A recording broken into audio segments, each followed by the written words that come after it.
There we are, we're creating a bit of energy. Right, it gives me great pleasure to introduce our second speaker of the afternoon in the 29th meeting of the New Right. This speech is about the Palestinian struggle and its importance for contemporary British life. Now the speaker, I don't believe has addressed this before, but has attended at least one meeting before. The speaker, I'm sure, to this audience needs no introduction, and at various times is probably one of the most notorious men in the country in various worlds. Easily one of the 3 or 4 other names can be thought of, but this one was certainly one of them. So I'd like to introduce a very brave man who's always fought for his beliefs and who's always remained loyal to them. Let's have a big round of applause for Martin Webster.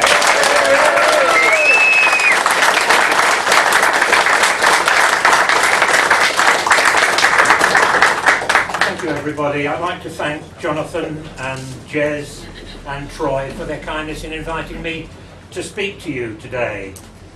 My subject actually is justice for Palestinians is a vital British national interest, and the word is emphasised because, to my great lamentation, there are certain voices in the arena which is called British nationalism, voiced by people who call themselves British nationalists, who say that what's going on in Palestine is nothing to do with Britain, is not Britain's business.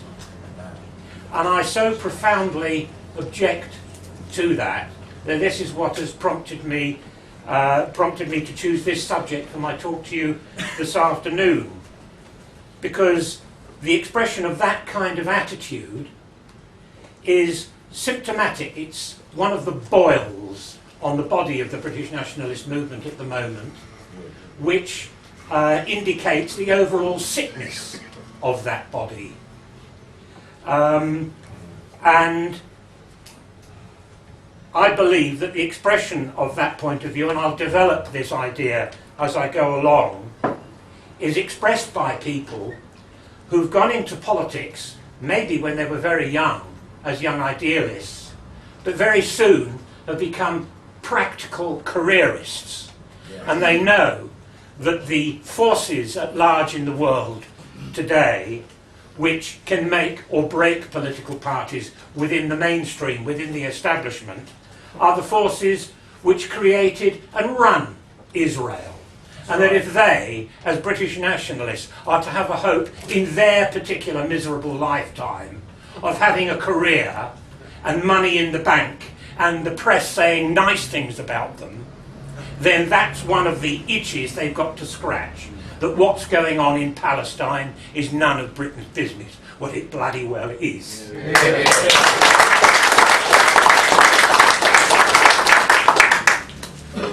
Because you can't be neutral over a great issue such as the Palestine-Israel conflict, no more than if you're out in the street today and you saw hoodlums breaking into a bank.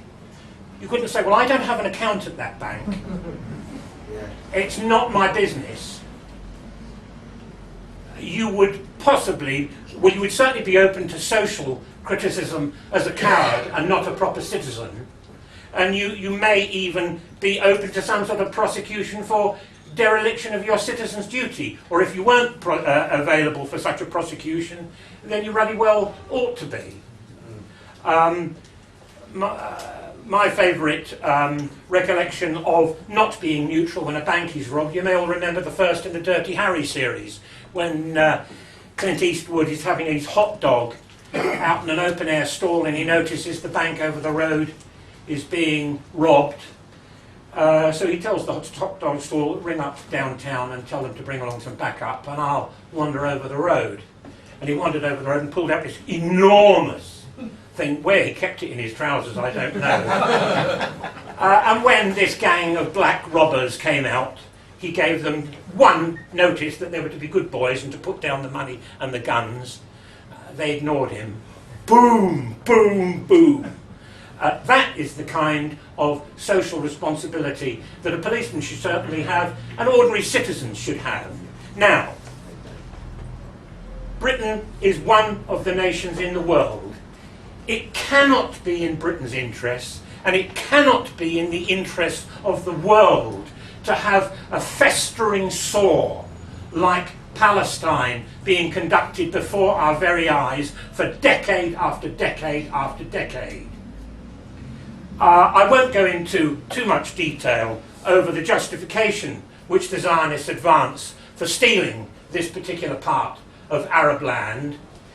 The Jews say that in their book, which they say was written by their God, and we're not obligated to take their word for what they say is in their book, written by their God. That's just their opinion. They can't prove anything objectively at all. But they say that our God, Yahweh, is the great real estate agent in the sky. And he said that that bit of land belongs to us. And we were blown away from it in 72 AD. We were dispersed. Now we're coming back. It's our land. Of course, if you go back into history a little bit before that, you have to go to how the Arabs, the Jews, under Moses and his successors, stole that bit of land in the first place. They stole it from the Philistines and the Canaanites. And who are the Philistines and the Canaanites but the direct antecedents of the Palestinians whose land it is today? So it's all... If the Jews want to go into history, they can't pick and choose. They've got to go right back. Their claim is tosh. And their great opportunity came, of course, in the First World War, when Britain, desperately racked financially and materially, turned to the Rothschilds for help in prosecuting that war. And a man called Balfour, Lord Balfour, who was personally, like most English aristocrats in those days, was actually privately quite a strong anti-Semite.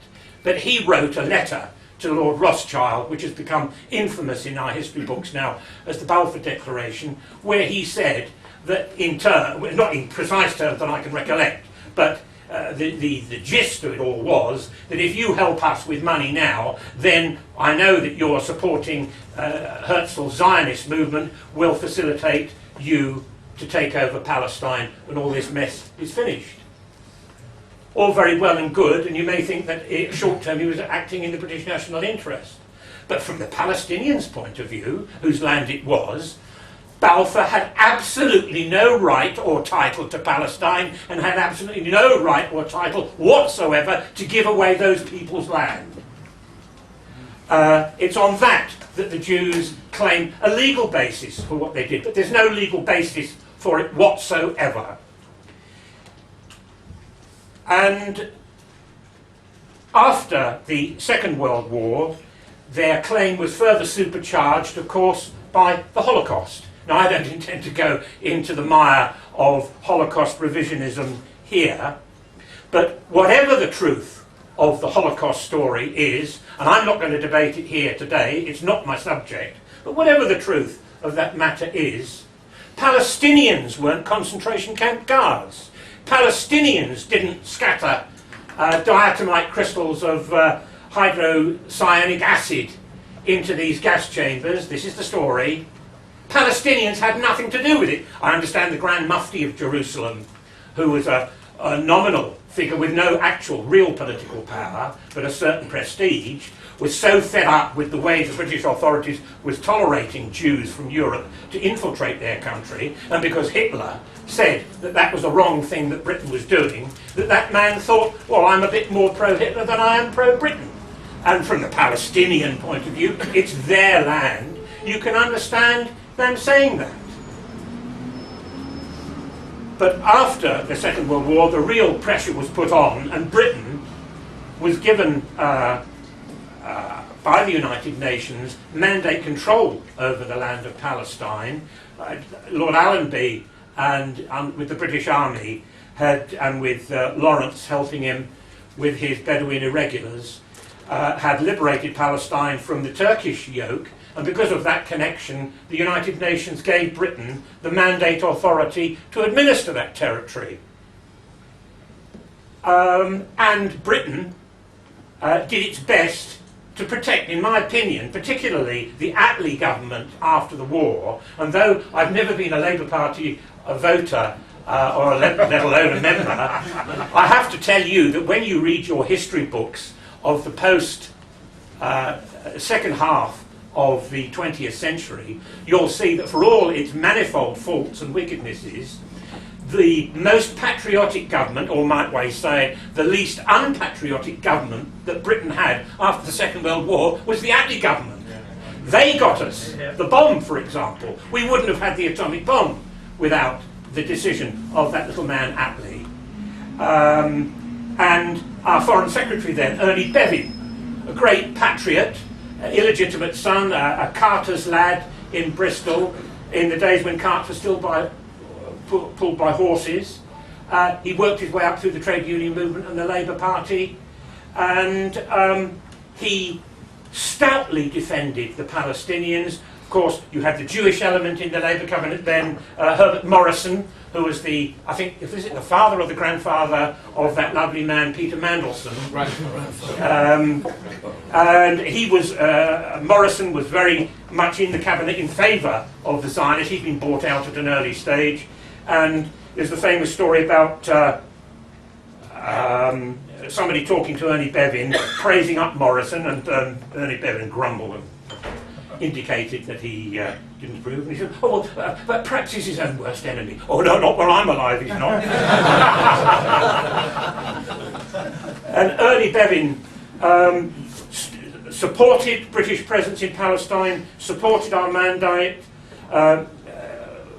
provided from our ex-servicemen, and I'm going to get onto that in just a minute. One of our ex-servicemen, a nationalist, was involved in all that. He did what he could, and because of that, the terrorists of organisations like the Stone Gang, the Irgun Swai Lumi, and those sort of folk, the revisionists who followed the ideology of the Jabotinsky, who is as near as you're going to get to a Jewish Nazi, I suppose, plotted to murder our Foreign Secretary. In fact, the BBC a couple of years ago ran a story, only on Radio 4, not on television where it should have been, but a story about how the Irgun Swai Lumi and the Stern Gang plotted to to load up a plane with explosives and do a suicide dive bomb attack on the House of Commons when Bevin and the whole of the government was there for some important occasion, maybe a budget speech or something of that sort. And they wanted to exterminate not just Bevin, though they hoped to get him when he was speaking, and not just the entire government, but the entire membership of the House of Commons in one fell swoop. And they say now that the 9/11 attack was an unprecedented act of terrorism. Oh no, the Jews were there first. Give them credit.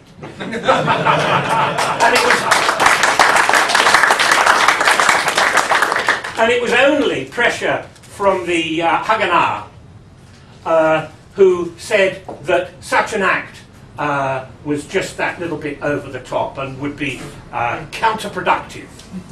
Not wicked, immoral, and absolutely unconscionable that any civilized person should think of doing any such thing, but merely counterproductive.